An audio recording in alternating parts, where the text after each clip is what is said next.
Welcome to 1985 V5. Sheela, banking നിയമങ്ങളിൽ മാറ്റങ്ങൾ വരുന്നുണ്ടല്ലോ. ശരിയാണ് ലത. ലോക്സഭയിൽ ഡിസംബർ 3, 2024 ബാങ്കിംഗ് ലോ അമെൻമെന്റ് ബിൽ പാസ്സാക്കിയിട്ടുണ്ട്. നോമിനേഷൻ അമെൻമെന്റ് ബിൽ പാസ്സാക്കിയിട്ടുണ്ട്. 1 അക്കൗണ്ട് 1 നോമിനി എന്നത് ഒരു വളരെ പ്രതിസന്ധി ഉണ്ടാക്കിയിട്ടുള്ള ഒരു കാര്യമാണ് കസ്റ്റമേഴ്സിനെ സംബന്ധിച്ചിടത്തോളം. അതിനൊരു വലിയ പരിഹാരമാണ് ഈ നോമിനേഷൻ അമെൻമെന്റ് bill. Yes, today's topic for discussion ഇത് തന്നെയാവാം. അങ്ങനെയല്ലേ ഷീല? എങ്ങനെ തുടങ്ങാം നമുക്ക്? ശരിയാണ്.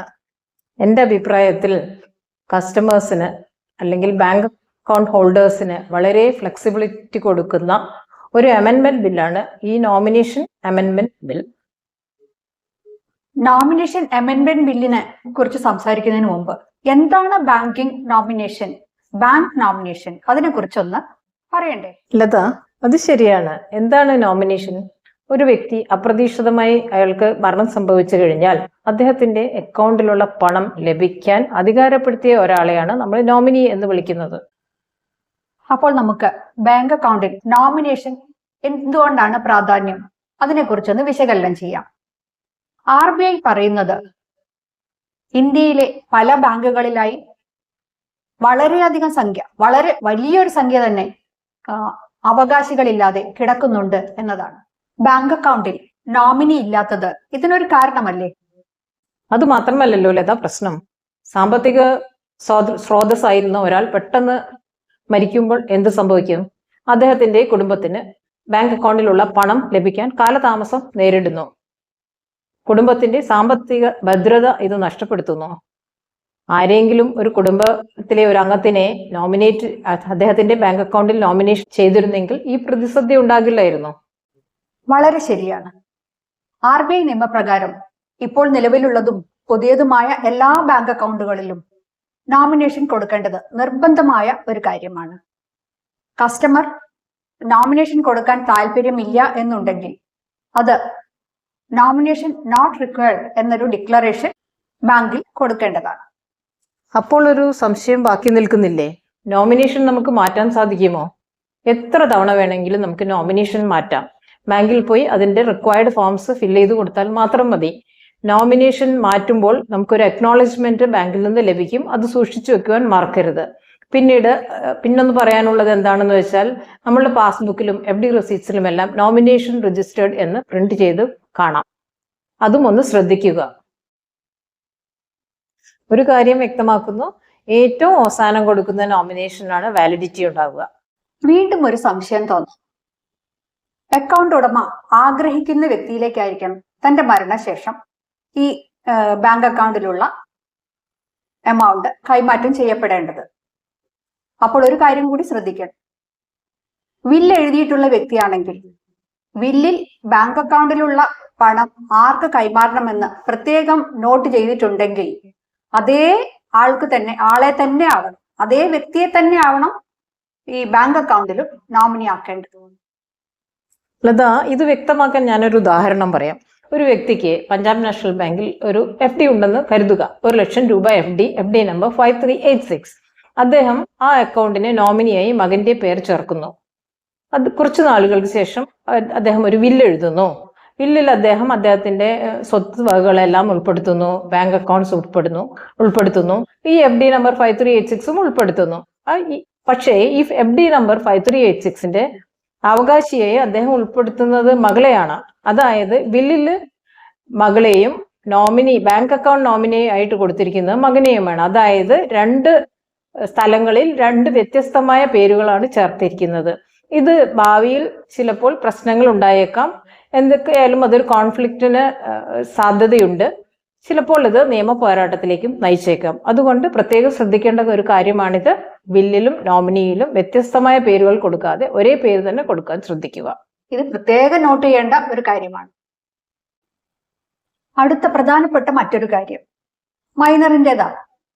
മൈനറിനെ നോമിനിയാക്കുന്നതിൽ നിയമ തടസ്സങ്ങളില്ല.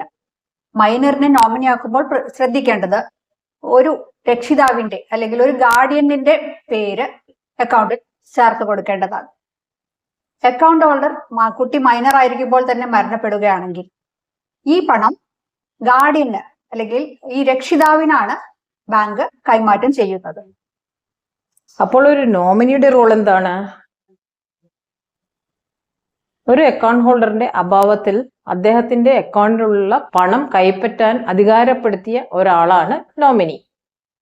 അതാണ് നോമിനിയുടെ ചുമതല.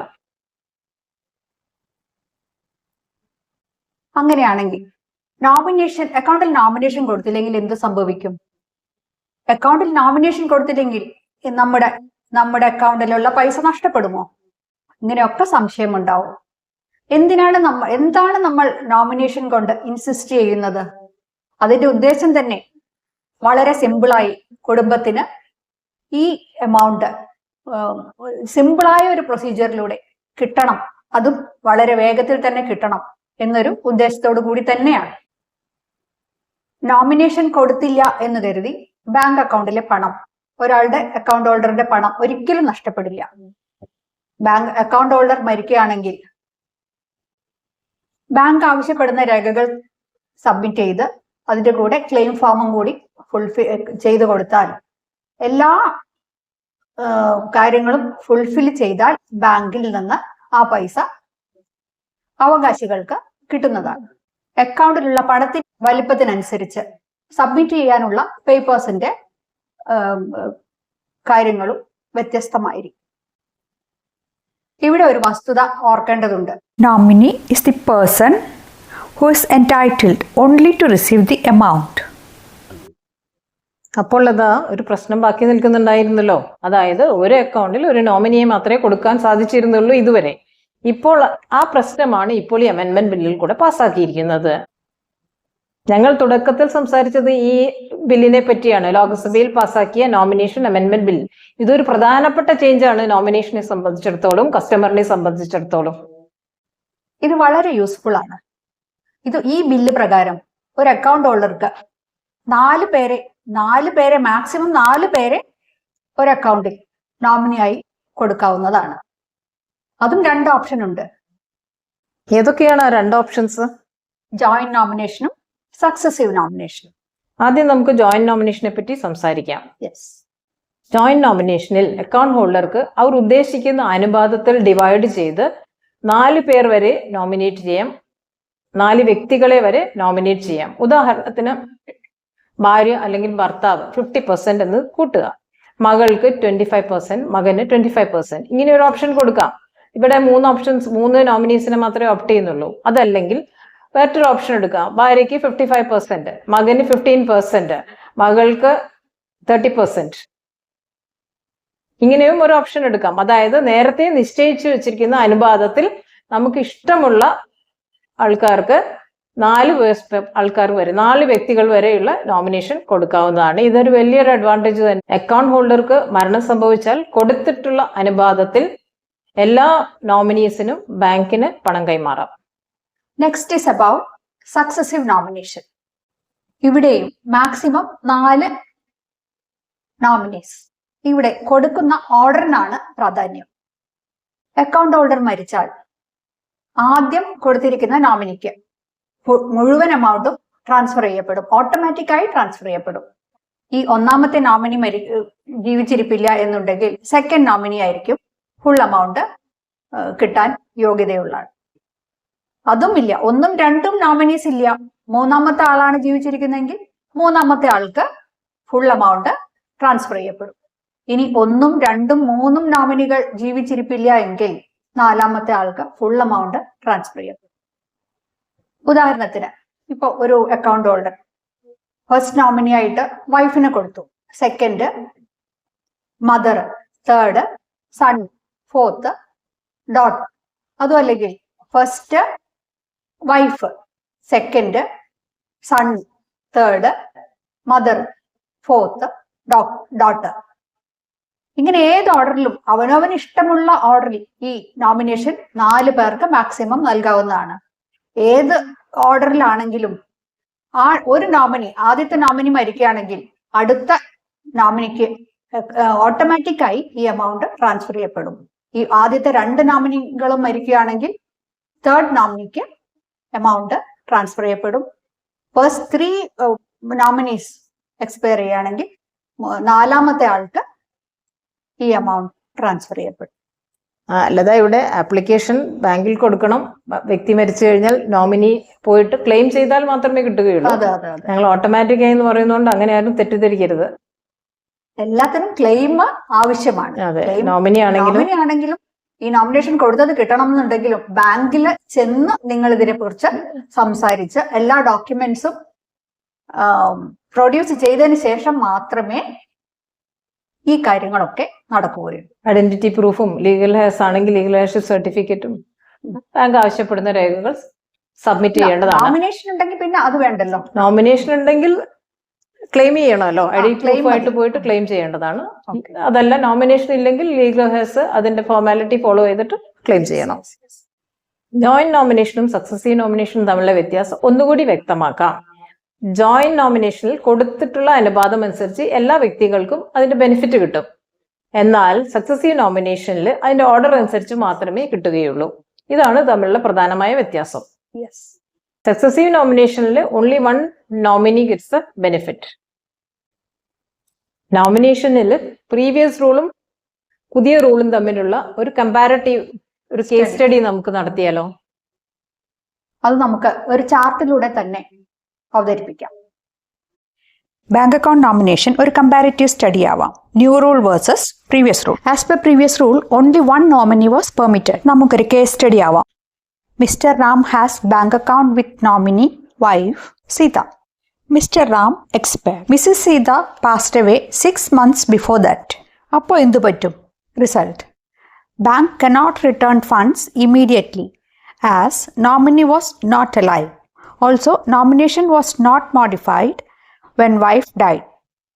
Now we can see the new rule.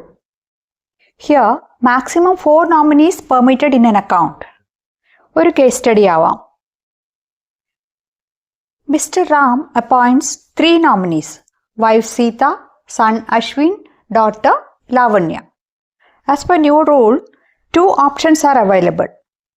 We can first see successive nomination. First option, successive nomination. Mr. Ram nominates in following order. First, wife Sita, second son Ashwin, third daughter Lavanya. When Ram expires, first nominee Sita gets full amount. If Sita not alive, Ashwin gets full amount. Second nominee Ashwin gets full amount. If first 2 nominees Sita and Ashwin both not alive, Lavanya gets full amount. Now, new rule option 2, joint nomination. Mr. Ram nominates in a specified order. Wife Sita 50%, son 30%, daughter 20%. If Ram passes away, the amount will be distributed in 50:30:20 ratio. If any nominee dies, his or her share will be redistributed according to the applicable ratio given. ഈ പുതിയ അമെൻമെന്റ് bank അക്കൗണ്ടിൽ മാത്രമാണ്. മറ്റ് financial അസറ്റ്സിന് വ്യത്യസ്തമായ ഫോർമാറ്റാണ്. അതായത് mutual ഫണ്ടിന് 3, ഇൻഷുറൻസിന് 3, demat അക്കൗണ്ടിന് 3, bank അക്കൗണ്ടിൽ 4.